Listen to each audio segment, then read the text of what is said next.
All right, which one do you want to do? 9. 9. Okay. What else?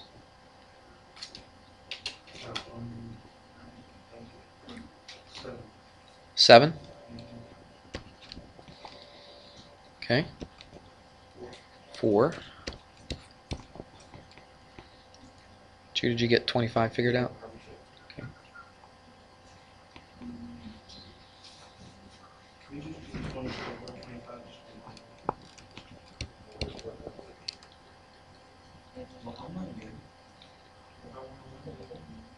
Anything else?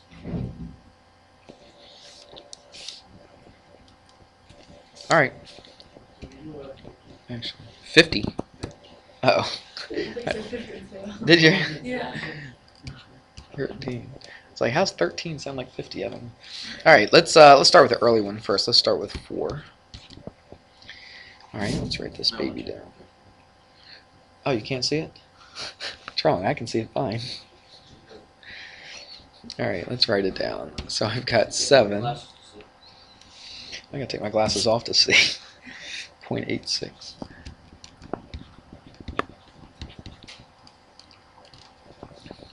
I need to get me a little lamp. That's terrible. Let's see if I go like this. I always make fun of people. Well, not to their face, but like, I would kind of snicker. If they had to take their glasses off or put glasses on, to see stuff. Now I'm doing it. It's terrible. Let's see what happens. That's what I get. You're right. Oh, guess what I have now? I got a cough, by the way. But besides that, actually, I've had this. I just forget about using it. Let's see. Like this. Go like this. Go like this. There it is. Yeah, that's pretty cool. See, it'll cover it up though until I do this. There we go. So anyway, what do we got? 7 times 0.86. So 0.86 times 7. 6.02. So 6.02x plus. Now watch. I am multiplying 7 times square root of 17, but I'm not going to put that in the calculator right now. All right, we'll wait to the very end and plug everything in. But on this one right here, I thought it would be a good idea because it's gonna, the decimal doesn't keep on going forever. It stops. So on this one, I'll just write it 7 square root of 17. You okay with that? Just distributed the 7 through here. Now on this side right here, I don't do anything, do I? Just write it down again. All right, what am I trying to do? I'm trying to solve for x, right? So let's get the x's on the same side. Let's subtract a square root of 6x right there, and we're going to subtract it from this. We good with that? And then I'm going to subtract the 7 square root of 17 from this side and do the same thing over here. Alright. Tell you what. Just to kind of put these side by side. I don't know if I can. Well, let me just try something here.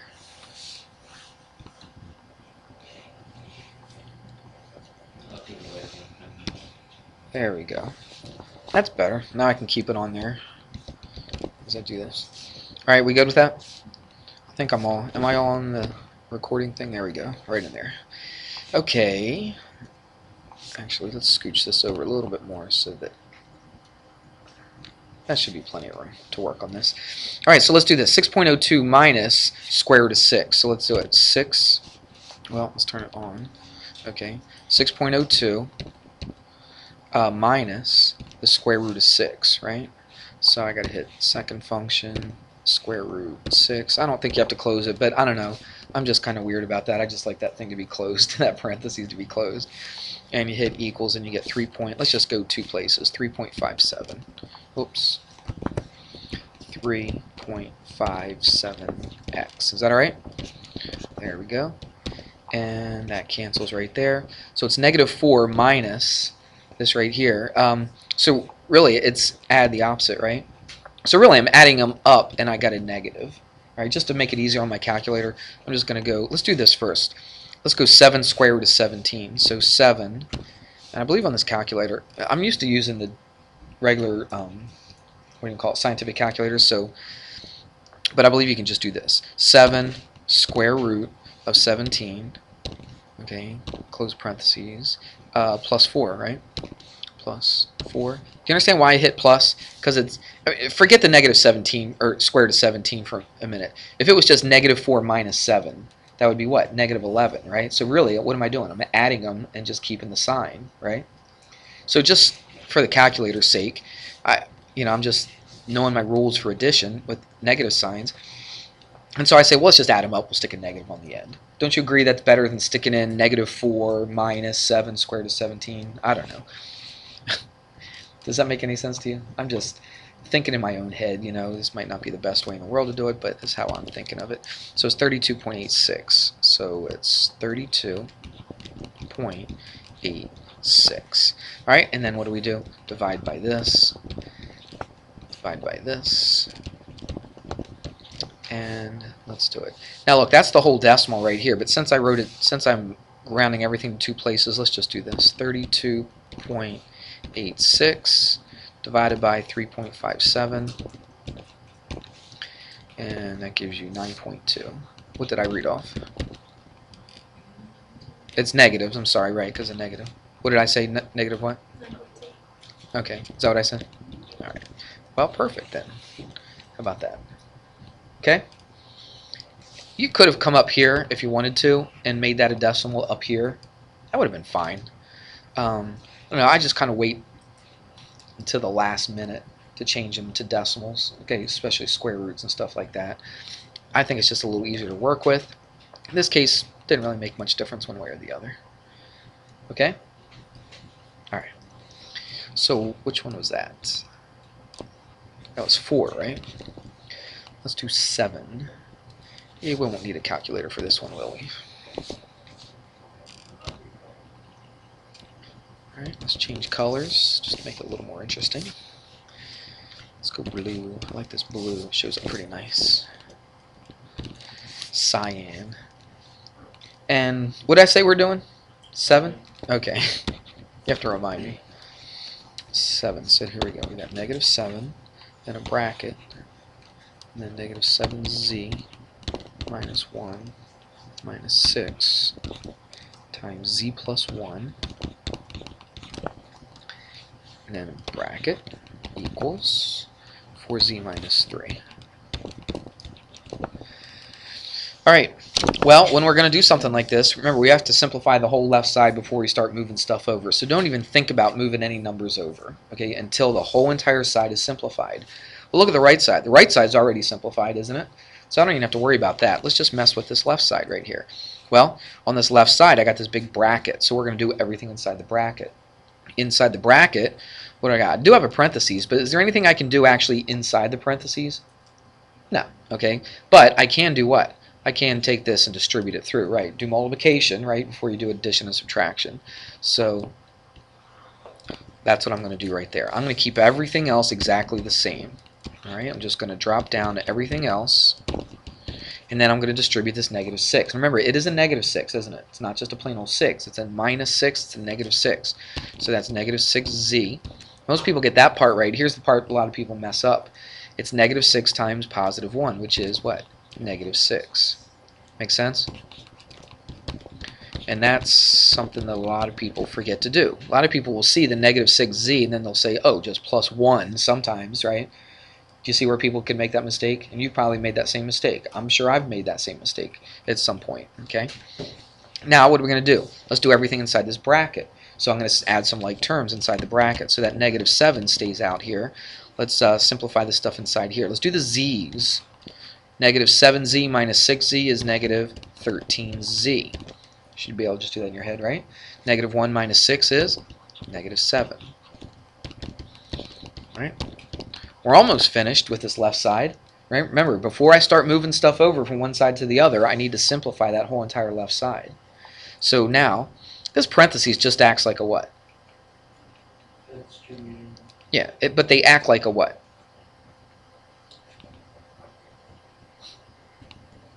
Look at my pen. An 8? Come on, they're parentheses. A parentheses is going to act like an 8? Is that what you said, 8? A gate. Oh, a gate. I don't know. But look, it's just acting like a what? I could replace it with a what? It's just another symbol to represent a what? A parentheses. You did say it? Did you say it earlier? Yeah.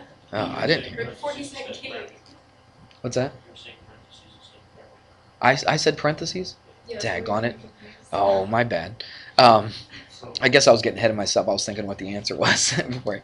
Yeah, this bracket. What's another thing that you could think of besides the bracket? A parentheses. My fault. All right, so here we go. What's negative 7 times 3? What is it? 91?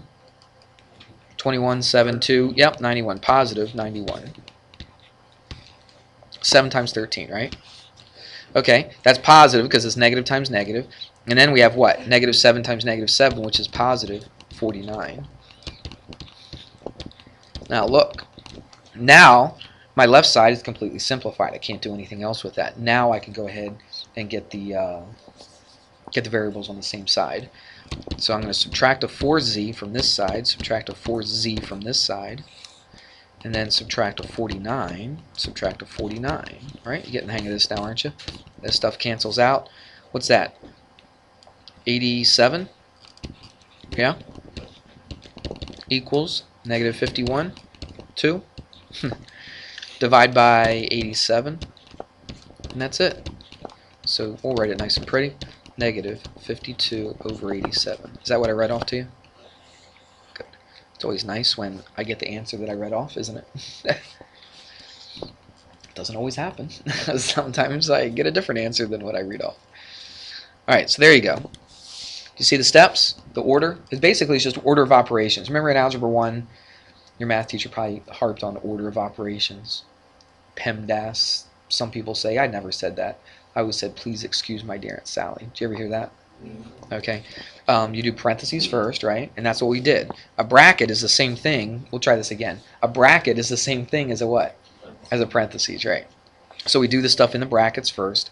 Then we do any multiplication, right? That's what we did right there. Then we add or subtract, okay? So I'm still doing everything in the bracket right here, right here, right here, aren't I? So really I'm still on that parentheses step first. But inside that parentheses, the order of operations applies as well. So I do multiplication inside there first, and I do addition inside of there. Then I've got this. Now look, now I've done everything inside the bracket. What's the next thing? Parentheses, exponents. I don't have any exponents. So multiplication. So I do the negative 7 and I multiply by everything in the bracket. Don't try to take that negative 7 and distribute it too soon. Okay? A lot of people try to do that, and it's, I mean, technically you could, but man, it's a pain if you did. I simplify everything in that bracket first, then I take this, distribute it through, and then I got a nice little binomial here. Okay, enough of that. Let's do another one. What are we doing? That was what, 7? Let's do 9. Alright, let's try a different color. Let's go green. How about mint julep? 9, right? Okay, let's write this thing out. It's 1 minus 5 over 9x equals 8/10. Could probably do this a couple ways. I'll do it. It's probably more familiar for you. It'd probably be a little easier. I want to get x by itself, don't I? So let's get rid of the stuff that's on the outside of it. That's how I like to say it. Or some books say get rid of the constant first. Well, what's your constant here? Your constant is the 1.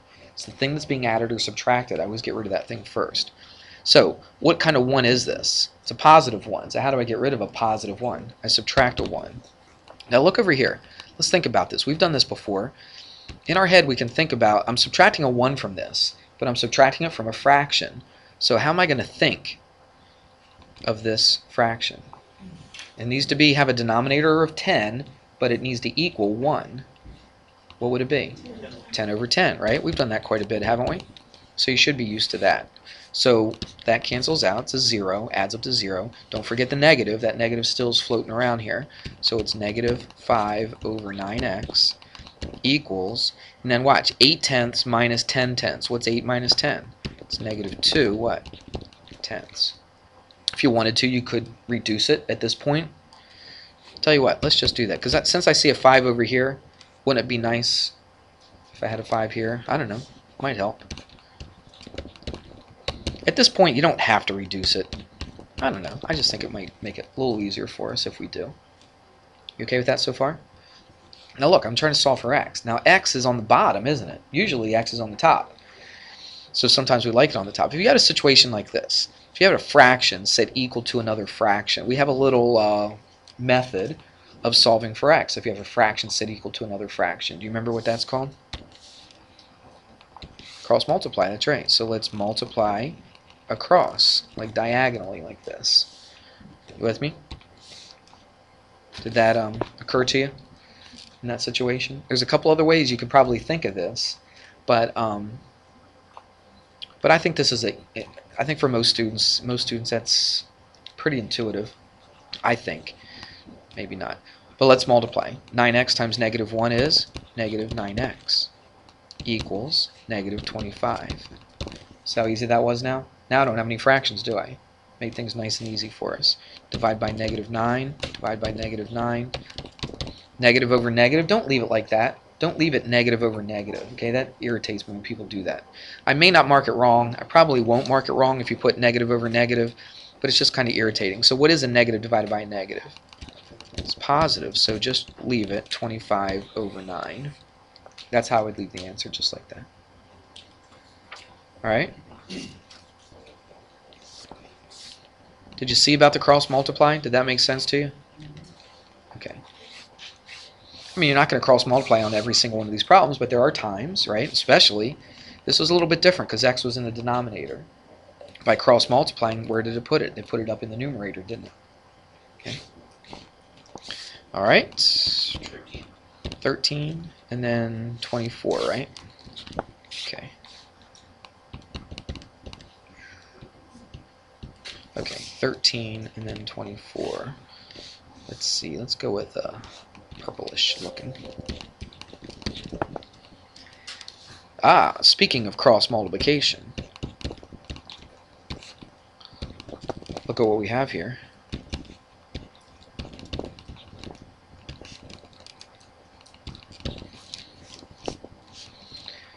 You see a situation for cross multiply? When did I say we cross multiply? When we have a fraction, what? It's equal to another fraction. Okay, it's called a proportion. I'm actually teaching that in geometry right now. Okay, it's called a proportion. When you have a fraction set equal to another fraction, that's a situation when you cross multiply. Everybody see it? So, again, there's other ways you could do it, but cross multiplication is something that kids usually like. So we'll go ahead and do that. Now this is, I don't know if it's tricky or not, but anyway, you got to make sure that you take this 4 and you multiply it by this whole thing. It's not just 4z plus 7, is it? What's that going to be if I multiply that together? 4z plus 28, that's right. So you got to make sure that you distribute that 4 through this parentheses. You could have written that step down if you wanted to, 4 parentheses z plus 7, but I think you could see that and do that in your head. Alright, then we set that equal to these two being multiplied. Make sure you put parentheses around this. So let's distribute that 3. So that's 3z minus 6. The rest is piece of cake, isn't it? Let's do it in our head. Subtract 3z, subtract 3z, that gives you z. Agreed? Subtract 28 from this, and that gives us what? 34 negative? Yep. There it is. So cross multiply is the key to that problem right here. Cross multiply. We good? Alright. What was the last one? 24? 14 real quick. With the decimals. Alright, we'll do 14. Tell you what, I'm going to use an X instead of a Q. Does that bother you? The Q bothers me, so I'm going to use X. Negative 79.1 minus 1.4x. Alright, well look at this. You don't have to, let's do this, because I have a feeling we're going to use a calculator, aren't you? Uh-oh, what did I just do? Oh, I didn't know it did that. If you click on it and hold it, it goes full screen. Did you know that? If you drag it up to the top. Oh, is that what I did? I dragged it to... Oh, if you drive it to the sides, it goes half, and then to the top, it goes full. Okay. Since my little recording bar is over top of that, I'll just use this hand thing and then go right there. Alright. Yep, I think we can fit it all in there.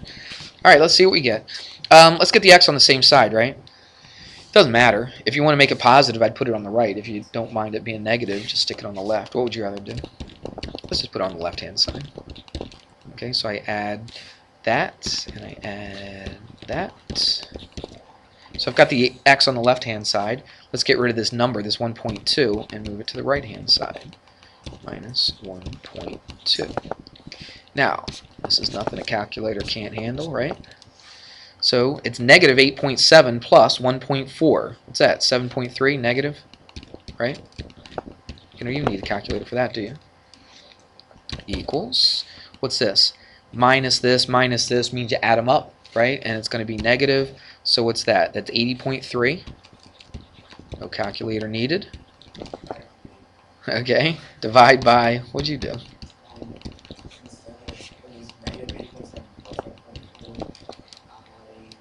You subtracted 1.4? That'll do it. So what do we get? 80. Turn on. Let's clear all that mess. Alright, so what is it? 80.3 divided by 7.3. 11. Oh, came out nice. Oops, what's that mess? There it is. Alright, now 24.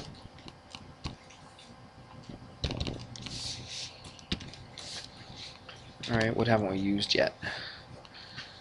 Magenta. Let's try magenta. Alright, 24. Oh, that one? They tell you the temperature is 200 degrees Fahrenheit, correct? And what are we going to try to do? We're going to convert it, right, from Fahrenheit to what? To Celsius. So Celsius equals question mark. Do we have a formula for that? Sure do. And if I put this on a test or quiz, I'll give you the formula so you don't have to worry about memorizing it. Because to tell you the truth, I don't have it memorized. Plug and chug. So watch. It's 5 times, look, F right there. Look, they tell you what F is, don't they? They tell you it's 200. So just put it right here. 200 minus 32. That whole thing is over 9. You could put it into a calculator at this point if you wanted to, but what's 200 minus 32? It's what, 168? Agreed? Over 9. And let's just punch that in. 5 times 168. I like to hit enter first and then divide by 9. 93.3. Sounds like a radio station, doesn't it? WMMR. 93.3. There it is, and that's Celsius, isn't it? Okay, because we changed it from Fahrenheit. So 200 degrees Fahrenheit is 93 Celsius. So if you're in Europe and they said, what's the temperature going to be today? And somebody said 93, you know, 93 Fahrenheit's hot enough, but there's no way it's going to be 200 degrees outside. Would you agree? Yeah. Even if you go to the well, 200 Kelvin would be freezing cold. You wouldn't be able to. Yeah, just 273, right? Plus the Celsius. In that Kelvin? Yeah, I think it is. All right. Does that cover everything, or do you need some more? Having a quiz on it tomorrow. There's a whole section you didn't ask about, like 20 to 22. Or 15 to 9. So basically 15 to 23 you didn't ask about at all. Is that a problem? Yeah, they're pretty much just, as long as you're reading. Alright, I'm just making sure. I just don't want you to skip asking it if you don't know what's going on. Alright, so quiz tomorrow. And we'll start a new lesson tomorrow too, after the quiz. So we're not really going to review for it. We'll just take it and then get right to the next lesson. Everybody good? Okay.